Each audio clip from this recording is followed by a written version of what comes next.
নবীর চাচা আবু তালিব খাদিজার কাছে আইসা বলে, খাদিজা, আমার ভাতিজা মুহাম্মদ তোমাকে বিয়ে করতে রাজি আছে, তবে 3 শর্তে। আম্মা জান খাদিজাতুল কুবরা কয়, শর্ত 3টা না, 99টা হইলো আমি রাজি। আল্লাহু আকবার, জোরে কোন না, আর একটু জোরে কোন না, আল্লাহু আকবার। 3টা আর 4টা বুঝি না, 99 শর্ত যদি হয় আমি রাজি। এত পাগল, এত দেওয়ানা আমার নবীর জন্য কেন হলেন, কি জন্য হলেন? এই কথাটা যদি বুঝতে হয় তাহলে একটু পিছনে যাওয়া লাগবে। মনোযোগ কার কার আছে একটু হাত উঠে আল্লাহরে দেখান। আল্লাহ তুমি কবুল করো, জোরে কোন আমিন, আর একটু জোরে কোন আমিন। ধনী ধনীর দুলালেরা পর্যন্ত লাইন ধরে আছে, সিরিয়াল ধরে আছে, সবাই তো খাদিজাকে বিয়ে করতে চায়, কারণ যেমন তিনি সুন্দরী তেমন তিনি ধনী, কোনো দিক দিয়েও তার কোনো অভাব নেই, বংশ তার ভালো, আবার অনেক সুন্দরী, আবার পুত পবিত্র, যার নাম যার উপাধি হলো তাহেরা। মক্কার মানুষ তাকে তাহেরা হিসাবে ডাকতো, পুত পবিত্র, কোনো দাগ নাই, কোনো কলঙ্ক নাই, এত সুনাম, এত সুখ্যাতি, সর্বলাইনি, কোনো লাইনি যার কোনো কমতি নেই। তাকে বিয়ে করার জন্য কত জমিদারের ছেলেরা পর্যন্ত পাগল, অথচ সেই খাদিজা কারো বিয়ের প্রস্তাবে রাজি না হইয়া সে নিজে প্রস্তাব নিয়ে আসছে আমার বাড়িতে আমার ভাতিজা মুহাম্মদের বউ হওয়ার জন্য। আল্লাহু আকবার। নবীজির চাচা আবু তালিব বলতেছে, খাদিজা, আমার ভাতিজা উপযুক্ত, ভাতিজার একটা পরামর্শ লাগবে, মতামত লাগবে, আমার মতেই শুধু হবে না, ভাতিজা মুহাম্মদের একটু মত লই। বলে ঠিক আছে, আপনি মত লন। চাচা আবু তালিব আইসা বলতেছে, ভাতিজা মুহাম্মদ, বাবার একটা সুযোগ আইছে, বহুত বড় সুযোগ আইছে। এ বাবা, বহুত বড় সুযোগ আইছে। কি সুযোগ? কয় তো খাদিজা আমার বাড়িতে আইছে বিয়ের প্রস্তাব লইয়া, বাবা তুমি একটু রাজি হয়ে যাও, আমিও তোমার সুপারিশ করি, বাবা তুমি একটু রাজি হয়ে যাও। আল্লাহর নবী, রহমতের নবী, আমার আপনার নবী বলতেছে, চাচা যান, রাজি হইতে পারি, তবে শর্ত আছে 3টা। শর্ত কয়টা? যায়া বলেন, আমার 3 শর্ত যদি মানে তাহলে আমি বিয়াতে রাজি। পিছনের কথাটা হলো, নবীজি একজন 25 বছরের টাটকা যুবক, ওই অবস্থা আল্লাহর নবী তিনি খালি আনমনা আনমনা হয়ে থাকেন। কি যেন নবীজি টেনশন করেন, কি যেন চিন্তা করেন। চাচা আবু তালিব কইতেছে, ভাতিজা তুমি এইভাবে আনমনা আনমনা হয়ে থাকো, কি তালাশ করো, কি খুঁজো, কি চিন্তা করো? আসলে আমার রসুল তো অন্য কিছু চিন্তা করেন না, নবী চিন্তা করেন, আল্লাহ তুমি যে আমারে বানাইছো, তুমি যে কায়নাত বানাইছো, ও মালিক তুমি কই, তুমি ধরা দাও না কেন? আল্লাহর ধ্যানে, আল্লাহকে দেখার জন্য মূলত তিনি এরকম আনমনা হয়ে থাকতেন। হঠাৎ একদিন চাচাকে বলতেছেন, চাচা আমি একটা কাজ করব, আমি বেকার থাকতে পছন্দ করি না, আমাকে যে কোনো একটা কাজ দেন, আমি কাজে লেগে থাকতে চাই। চাচা বলতেছে, ভাতিজা তোমার দাদার কাছ থেকে আমি তোমারে চেয়ে নিছি, তোমার দাদা আমারে আমানত দিয়া গেছে, বাবা রক্ত বিচ্ছে হইলেও তোমারে আমি ফালমু, তোমারে দিয়া কাজ করাবো না। কিন্তু আল্লাহ রসুল বলে, চাচা আমি বেকার থাকবো না, আমারে কাজ দেন, আমি কাজ করব, কাজ করে খাবো, আমারে কাজ দিতে হবে।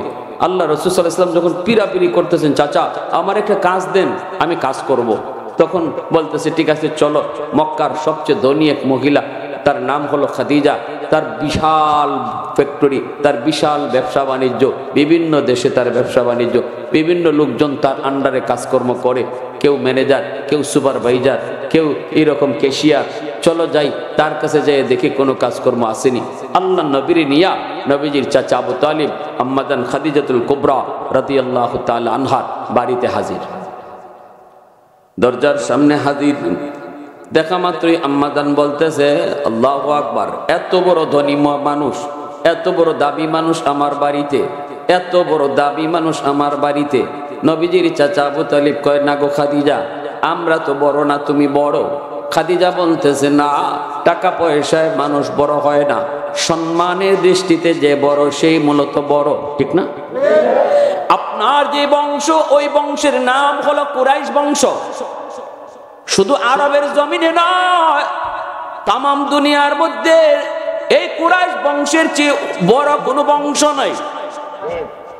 তাম দুনিয়ার ভিতরে কুরাইশ বংশই হলো সবচেয়ে বড় বংশ, সবচেয়ে সম্মানী বংশ। অতএব ওই বংশের মানুষ, ওই বংশের মানুষ আপনি আমার চেয়ে অনেক বড়, আপনি আমার চেয়ে অনেক দামি। এই কথা বলতে আল্লাহর নবী চাচা আবু তালিব কয়, খাদিজা ছোট বড় পরে রাখো, আগে একটা কাজ দাও, আগে একটা কাজ দাও। কোনো একটা কর্ম আসেনি, চাকরি আসেনি, তোমার কোনো ফ্যাক্টরিতে কোনো চাকরি হবে নি। আম্মাদান খাদিজাতুল কুবরা তখন বলে, কাজ করবো কেডায়? কয় করব এই যে আমার বাতিজা লগে আইছে আমার সাথে। আম্মাদান নবীর চেহারার দিকে তাকাইলেন, তাকায় তারপরে বলতেছেন আবু তালিব তোমার বাতিজার চেহারায়, কয় সে অনেক দামি, অনেক বিশ্বস্ত, অনেক আমানতদার, তারে আমারও মন চায় যে কোনো একটা চাকরি দিতে, কিন্তু এই মুহূর্তে আমার চাকরির কোনো পোস্ট খালি নেই, আছে শুধু একটা মাত্র পোস্ট, সেটা হলো ছাগল রাখালি। আমার একজন রাখাল কয়েকদিনের জন্য সে ছুটিতে গেছে, ছাগল রাখালি কয়েকদিনের জন্য দেয়া যাবে, কিন্তু এই মুহূর্তে এই কাজটা তোমাদের বংশের কাউকে দেওয়া ঠিক হবে না, আপনাদের বংশের কাউকে দেওয়া এই মুহূর্তে ঠিক হবে না। না না, এটা আপনাদের দ্বারা মানানসই কোনো কাজ নয়। ভবিষ্যতে আপনি খেয়াল রাখেন, যোগাযোগ রাখেন, যদি ভালো কোনো পোস্ট খালি হয় আমি আপনাকে খবর দিব। এই কথা বইলা নবীর চাচা আবু তালিব আমার আপনার নবীকে নিয়ে তিনি চলে আসবেন। ওই অবস্থায় নবীজি রহমতের নবী, মায়ার নবী কিছু দূর আইসেই তিনি বলতেছেন, চাচা চাচা আমাকে আপনি বাড়িতে ফেরত নিয়েন না, যেই কাজটা খালি আছে, ছাগল রাখালি করার যেই কর্মটা, যেই চাকরিটা আছে, আমি ওই চাকরিটাও করতে রাজি আছি। আল্লাহু আকবার জোরে কোন। চাচা কয়, বাতিজা কও কি তুমি আমার বংশের একটা ইজ্জত আছে? আল্লাহ নবী কয়, চাচা কর্ম, যে কোনো কর্মকে ছোট করে দেখা ঠিক না, কোনো কর্মকে ছোট করে দেখা ভালো মানুষের কাম না। যদি কর্মটা হালাল হয়, যদি কর্মটা হালাল হয়, সেটা যদি ছোট হয়, এটাকে ছোট মনে করা ঠিক না, ভালো মানুষের কাম না। আর যদি কর্ম হারাম হয়, যত বড়ই হোক, এটাকে কখনো সম্মান করা, এটাও ভালো মানুষের কাম না। হারাম কাজ যত টাকাই হোক, যেমন সুদের ব্যবসা, অল্প দিনে গরম, অল্প দিনে আঙ্গুল ফুলে কলা গাছ। সুদের ব্যবসা যারা করে, ঠিক না জোরে কোন? অল্প দিনে সুদের ব্যবসায়ী আঙ্গুল ফুলে কলা গাছ হয়ে যায়। তাই বইলা এই ব্যবসাটা বলেন হালাল না হারাম? আরো জোরে কোন, হালাল না হারাম? আল্লাহ পাক রব্বুল আলামিন সুদকে হারাম করেছেন, ব্যবসাকে আল্লাহ হালাল করেছেন। অতএব সুদের ব্যবসাকে কখনো সম্মান করলে ঈমান থাকবে না। কর্ম যদি হালাল হয়, সেটা ছোট যদি হয়, এটাকে সম্মান করো। আল্লাহ কোনো না কোনো একটা উসিলায় তোমারে আল্লাহ রিজিকের ব্যবস্থা করবে। আমি রিজিকের ব্যবস্থা করি না, রিজিকের ব্যবস্থা করেন কে? আল্লাহ। আমি যদি হালাল কাজ করি আর সেটা যদি ছোট হয়, ওই ছোট কাজটার উসিলায় রিজিকের ব্যবস্থা তো আল্লাহ করবেন, ঠিক কিনা ভাই? হ্যাঁ, আমার নবীর শিক্ষা, নবী বলতেছে, কাজ যদি, চাকুরি যদি হালাল হয়, কর্ম যদি হালাল হয়, হোক সেটা বাদাম বিক্রি করা, হোক চানাচুর বিক্রি করা, হোক ডিম বিক্রি করা, হোক সেটা রিক্সা চালানো, হোক সেটা ভ্যান চালানো, হোক সেটা যে কোনো ছোট কাজ, হোক সেটা যে কোনো দোকানের ম্যানেজারি, হোক সেটা যে কোনো দোকানের মেসিয়ার, যদি সেটা কাজটা হালাল হয়, আমার রসুল বলেন কখনো সেটাকে ছোট মনে করে দেখবা না। এই কর্ম হালাল হলে এটাকে সম্মান করো। আল্লাহ তোমার ছোট এই কাজটার দ্বারা তোমার রিজিকের ব্যবস্থা আল্লাহ করবে, ঠিক কিনা ভাই? এজন্য রিক্সাওয়ালারে কখনো হেয় চোখে দেখবেন না, বাদাম বিক্রি করে যারা, তারে হেয় চোখে দেখবেন না, ছোট চোখে দেখবেন না। চানাচুর বিক্রি করে হেয় চোখে দেখবেন না, পান বিক্রি করে হেয় চোখে দেখবেন না, কারণ ব্যবসাটা তার হালাল। হালাল কোনো ব্যবসা, হালাল কোনো চাকরি, হালাল কোনো কাজ, হালাল কোনো কর্মকে যদি আপনি ছোট চোখে দেখেন, হ্যাঁ চোখে দেখেন, তাহলে আল্লাহ নারাজ হয়। কে নারাজ হয়? জোরে বলেন, কে নারাজ হয়? এজন্যই তো আমার নানা শ্বশুর ফুলমে হাফিজ সাহেব রাহিমাহুল্লাহ আজকে দুনিয়াতে নাই। এত বড় বুজুর্গ, এত বড় আল্লাহর ওলি ছিলেন। ইনি তো মাঝে মাঝে বাজারে আতর লইয়া বয়ে যেতেন। মুরব্বীরা জোরে খান। আতর বেচতেন, এই বেচতেন, সেই বেচতেন, ছোট ছোট অল্প অল্প জিনিস, কম টাকার। আমরা তো অনেক সময় মনে করি এই লোকটা এত ছোট ব্যবসা করে চলে কেমনে, এই লোকটা আতর বেচা চলে কেমনে, এই লোকটা চানাচুর বেচা চলে কেমনে, আমি তো মাসে 20,000 30,000 টাকা রোজি করেও চলতে পারি না, এই লোকটা ছোট্ট একটা ব্যবসা করে সংসার চালায় কেমনে। এর অর্থই হলো আল্লাহ পাক কয়, বান্দা রিজিক তোর হাতে না, রিজিক আমি আল্লাহর হাতে। কার হাতে রিজিক? প্রশংসা করবো কার? ওয়াহদত কি হিফাজত নেহি বেকুওতে বাজু, ওয়াহদত কি হিফাজত নেহি বেকুওতে বাজু, आती नहीं कुछ कमी हक ले खुदा दाद, आती नहीं कुछ कमी हक ले खुदा दाद।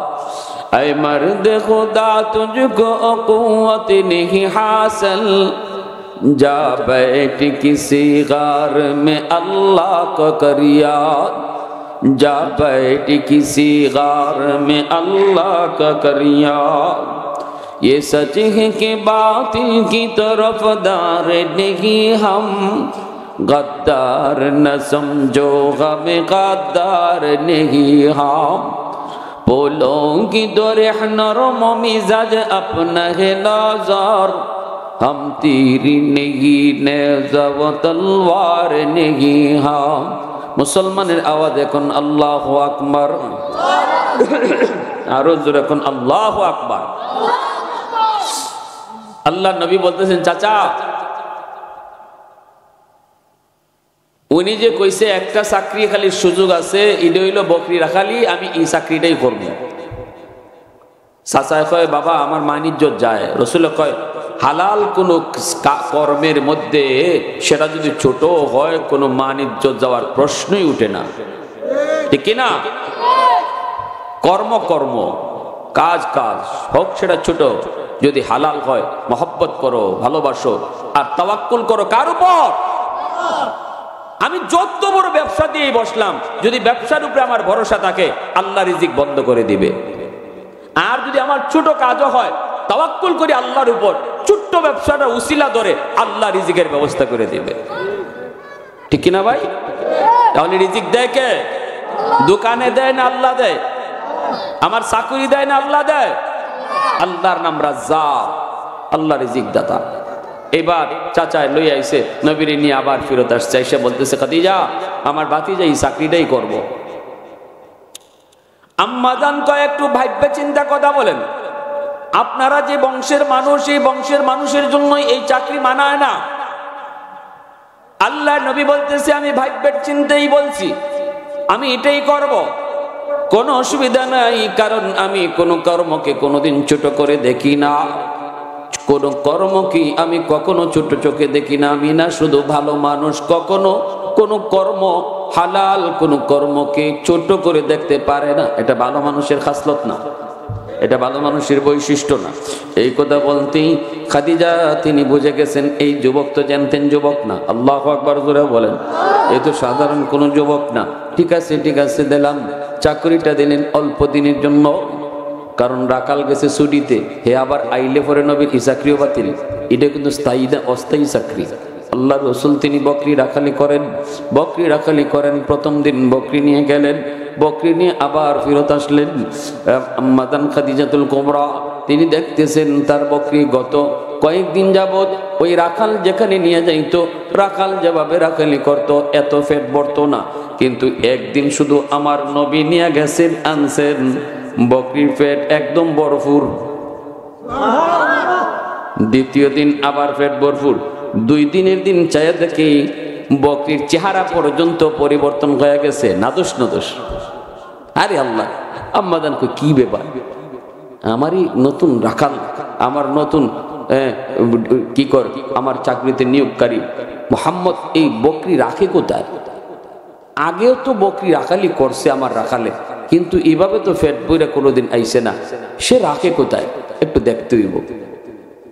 বাড়ির ছাদের উপরে উইটা তিনি তাকালেন মরুভূমির দিকে, তাকায় দেখেন আমার নবী, তার নবী মার নবী, তিনি বকরি রাখালি করেন, বকরিগুলা খাইতেছে আর তিনি এক জায়গায় বসে আছেন। প্রচন্ড গরম, মরুভূমি, উপরে রোদ।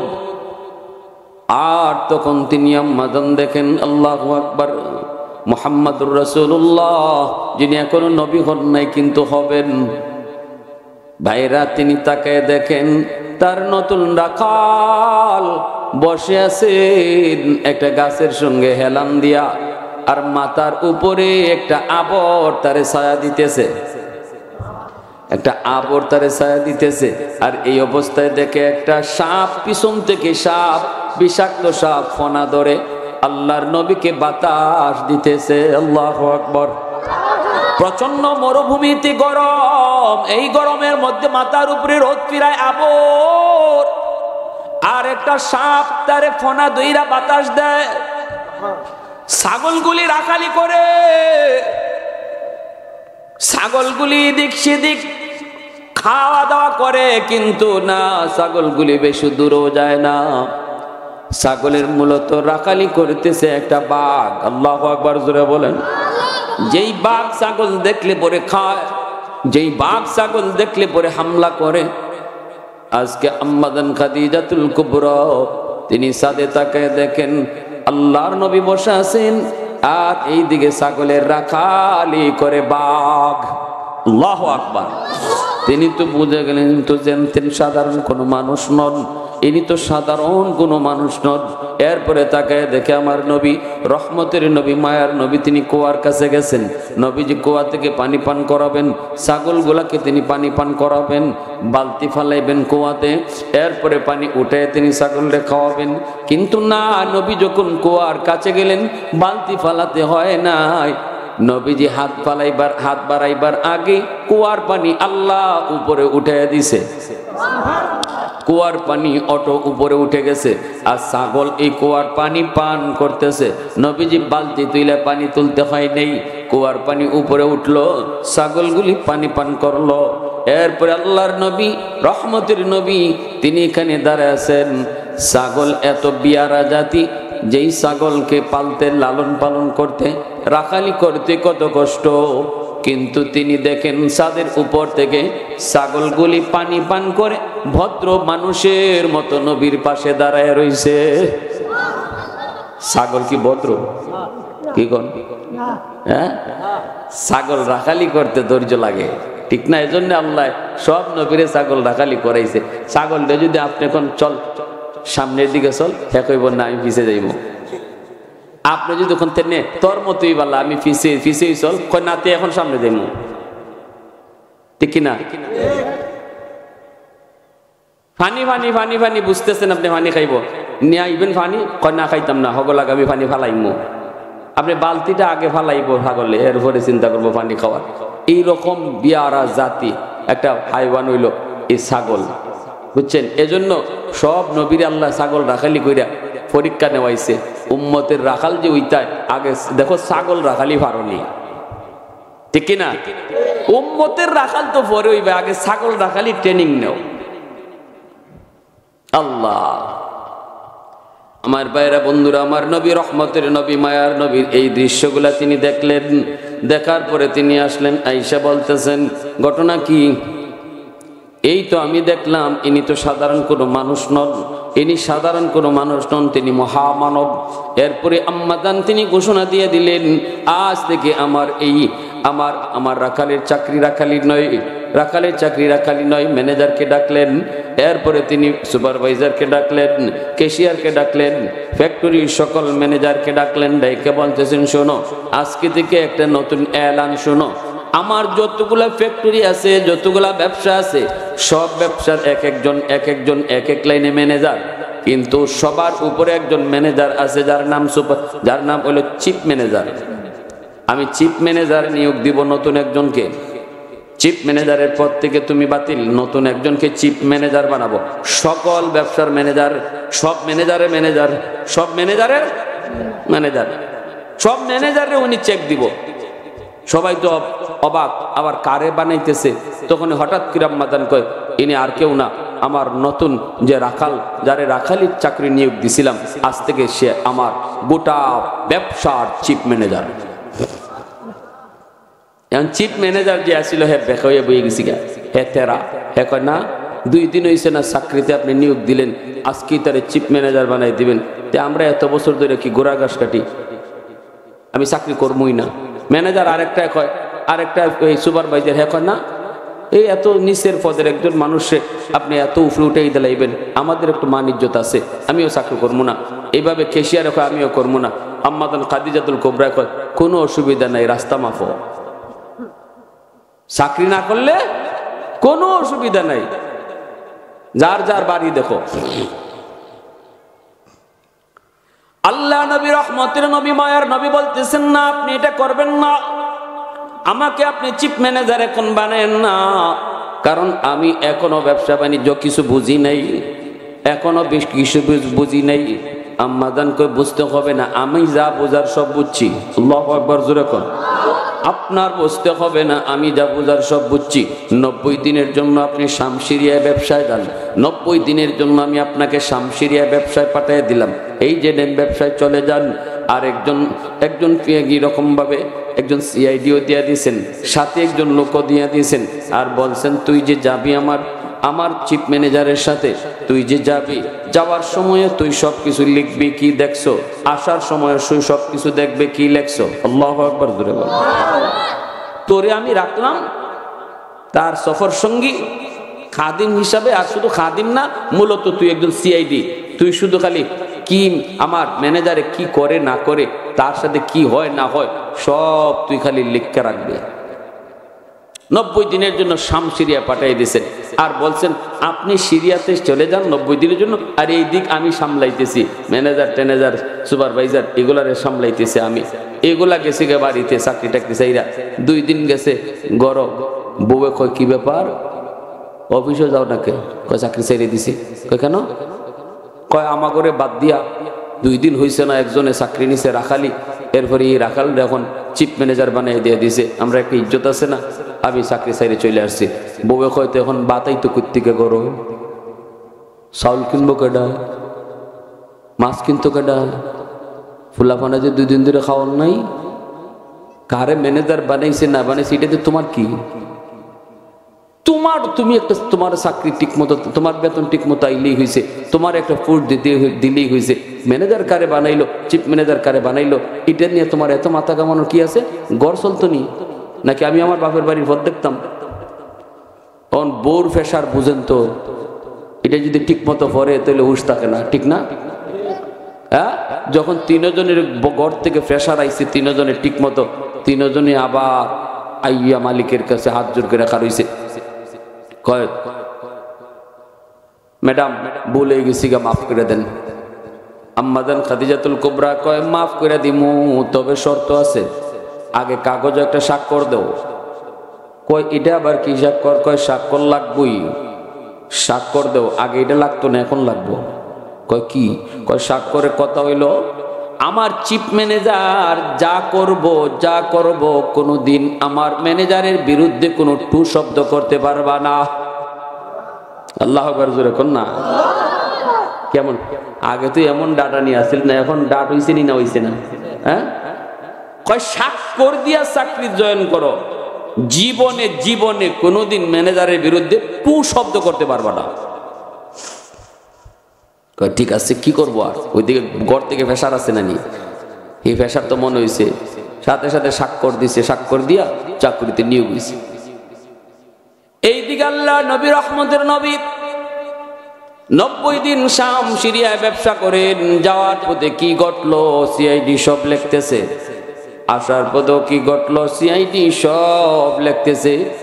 সিআইডি দেখে কি, হায়রে সফর সঙ্গী দেখতেছে আমার নবী যেই দিকে যায় ওই দিকে পাহাড় পর্বত সব কিছু নবীকে সালাম জানায়, পাথরের কোণা থেকে নবীকে সালাম জানায়। গাছ গাছালি নবীকে মাথা ঝুঁকায় ঝুঁকায় সালাম জানায়। এইভাবে নবীকে সালাম জানায়, পাথর থেকে আওয়াজ, সর্বদিক থেকে নবীকে সালাম জানায়, সুস্বাগতম জানায়। দৃশ্যগুলা সফর সঙ্গী সব দেখি আর কাগজে কলমে লিখি। এইদিকে আমার নবী দয়ার নবী শামসিরিয়া ব্যবসা করলেন, অনেক লাভ হলো ব্যবসায়, অনেক লাভ। নবীজি লাভ নিয়ে তিনি ফিরে আসবেন।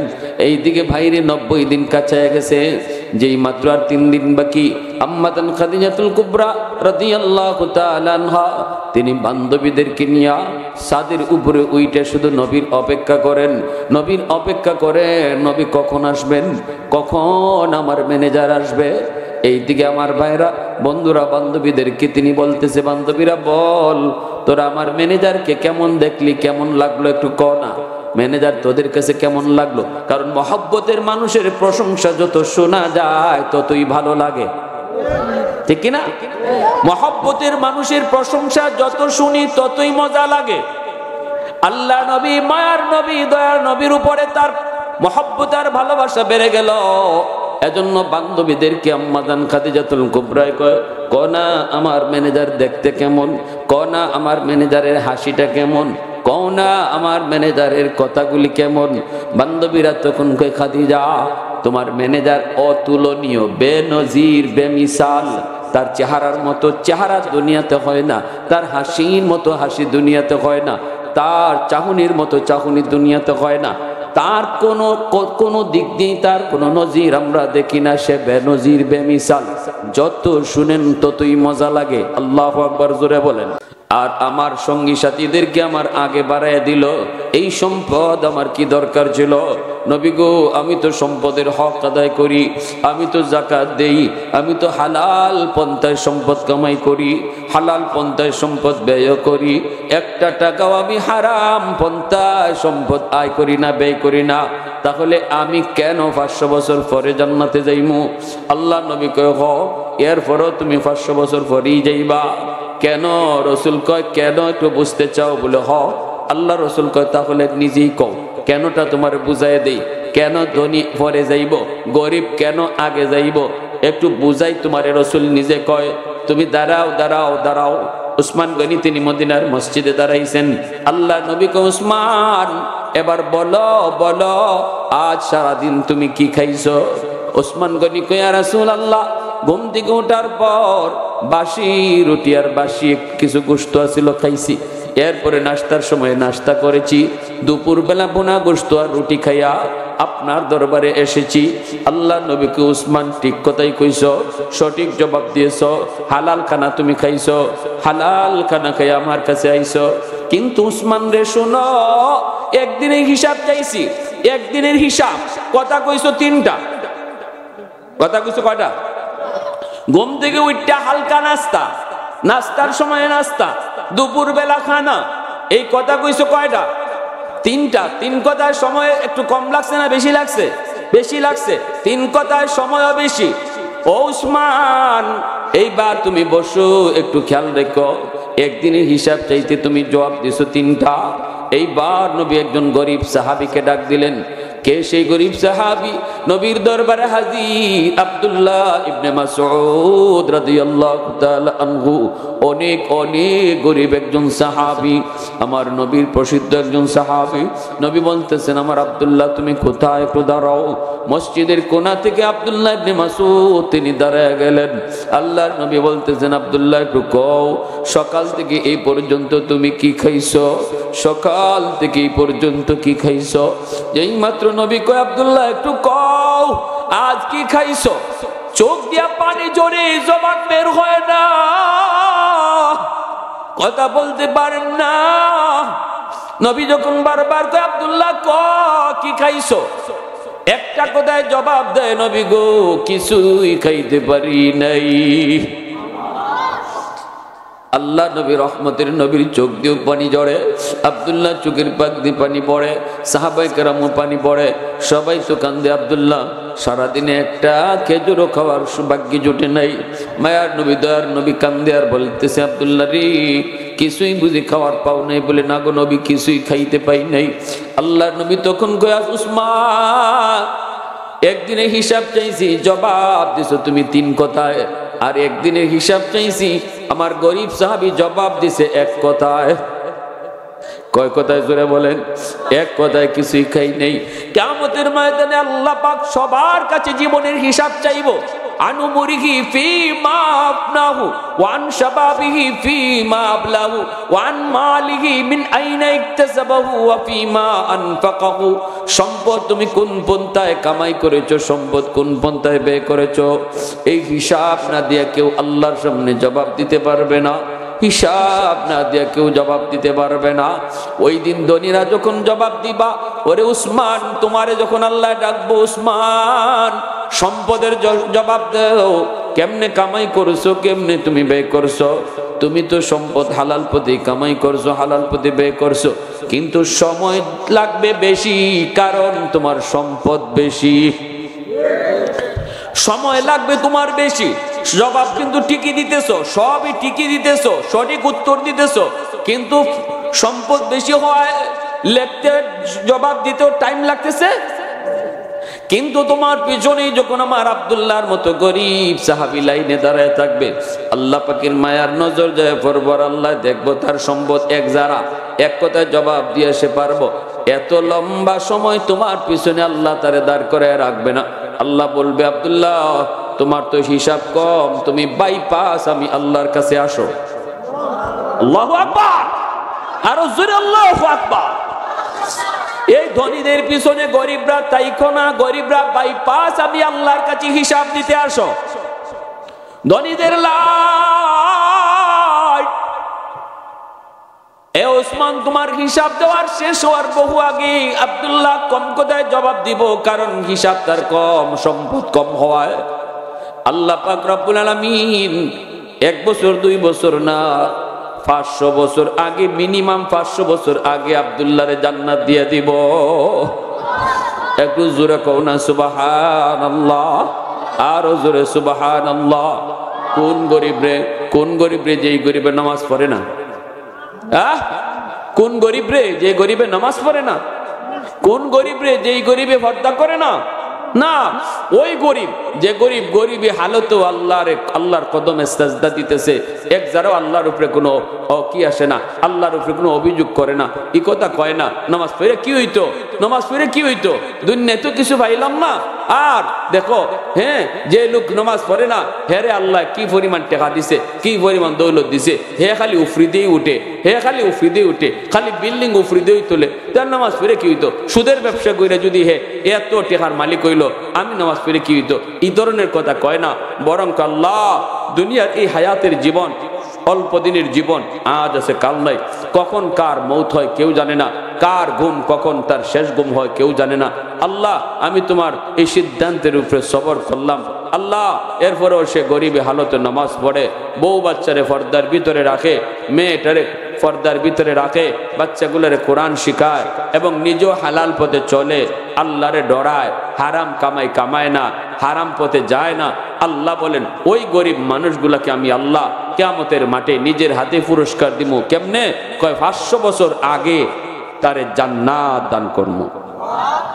একটু জোরে কর না সুবহানাল্লাহ, আরো জোরে কর সুবহানাল্লাহ। ভাইরা আমার, এজন্য লম্বা কথা না, অল্প কথা, আমরা এটাই বুঝলাম যে আল্লাহ পাক রব্বুল আলামিন এই দুনিয়ার জীবনে আল্লাহ পাক মানুষের কাছ থেকে আমল চায়, নেক আমল চায়। আল্লাহ দেখে বান্দা, এই যে দেখেন, যে মানুষটা গরিব অবস্থায় আল্লাহ যা দিছে এর উপরে খুশি। রসুল কয় সে যদি কম আমলও করে, আল্লাহ তার কম আমলের উপরে আল্লাহও খুশি। যে আল্লাহর দেওয়া কম রিজিক পাইয়া আল্লাহর উপরে খুশি, আল্লাহ তার কম আমল পাইয়া তার উপরে খুশি। দেখেন, একজন ধনী, রসুল কয় একজন ধনী ফজরের নামাজ পড়া বা মাগরিবের নামাজ পড়া আল্লাহর কাছে হাত উঠাইছে, একজন গরিবও হাত উঠাইছে। ধনী তার হাতের সাথে 10,000 দিরহাম আল্লাহর ঘর মসজিদে দান করছে। আল্লাহর ঘর মসজিদে 10,000 দিরহাম, মানে মনে করেন 10 লাখ টাকা আল্লাহর ঘরে দান করছে। আর গরিবেও খালি হাত উঠাইছে। এই অবস্থায় রসুল কয় গরিবের খালি হাতের দোয়া আল্লাহর কাছে আগে কবুল হয়ে যাবে। জোরে কন্যা সুবহানাল্লাহ। ধনী কিন্তু হাতও তুলছে, দানও করছে, তবুও তার দোয়া পরে কবুল হবে। গরিবের খালি হাতের দোয়া আল্লাহর কাছে আগে কবুল হবে। এটা আল্লাহ পাকের ইনসাফ। আল্লাহ পাকের ইনসাফ। আল্লাহ কয় তোমার সম্পদ দিছি তে তুমি দিছো, আমার বান্দারে দিছি না, এরপরও সে সবর করছে, আমি আল্লাহর উপরে কোনো অভিযোগ নেই। হে খালি হাতে তুলছে, তার খালি হাত আগে কবুল হইছে। এজন্য আল্লাহ কয় আমি তার দুনিয়াতে দিছি কম, হে আমার উপরে খুশি, আমিও তার দুনিয়াতে কম আমল পাইয়া তার উপরে খুশি। সুবহানাল্লাহ জোরে কোন, আরো জোরে কোন না সুবহানাল্লাহ। তাহলে এতটা খুশ খবর যাদের আছে তারা এখনো কইন ফজরের সময় আল বাবা যাইবেন, বন্ধ যাইবেন, ফজরের নামাজটা না পইরা, এটা আল্লাহ কেমনে সইব? কেমনে? আল্লাহ পাক যদি বান্দারে তুই যে কষ্ট করতেছ, আল বাবা গেছ, ধনী কিন্তু লেপ মুড়ি দিয়া, রাজাই মুড়ি দিয়া ঘুমাইতেছে, আর তুই যে কষ্ট করিয়া খেতাটা ফালাইয়া তুই বন্ধ যাইতেছ, আমি আল্লাহ তো দেখতেছি, আমি তো তোর মর্যাদা অনেক বাড়াই রাখছি। ফজরের নামাজটা না পড়ে গেলে কি কইরা? নামাজটা পইরা তুই হাওরের দিকে যা, দেখ তোর নামাজ আর ওই লেপ মুড়ি দিয়া যে সুন্দর হিটার সাইরা ঘুম থেকে উঠিয়া ফজরের নামাজে গেছে, আর তুই কাঁপতে কাঁপতে ফজরের নামাজে গেছো, দুইজনের নামাজে কি পরিমাণ তফাৎ দেখ।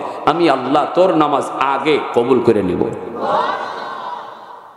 এত খুশি আল্লাহ, এত সুযোগ, এত সুসংবাদ যাদের জন্য রাখছে। এবার নিয়ত করেন 5 ওয়াক্ত নামাজ আর কোনোদিন ছাড়তাম না, বউ বাচ্চারে আর বেপরদায় রাখতাম না। কারা কারা আছেন একটু হাতটা বেলা আল্লাহরে দেখান। আল্লাহ তুমি কবুল করো, সবাই বলেন আমিন, আরো জোরে বলেন আমিন। ওয়া আখির দাওয়ানা আনিল হামদুলিল্লাহি রাব্বিল আলামিন। আসসালামু আলাইকুম।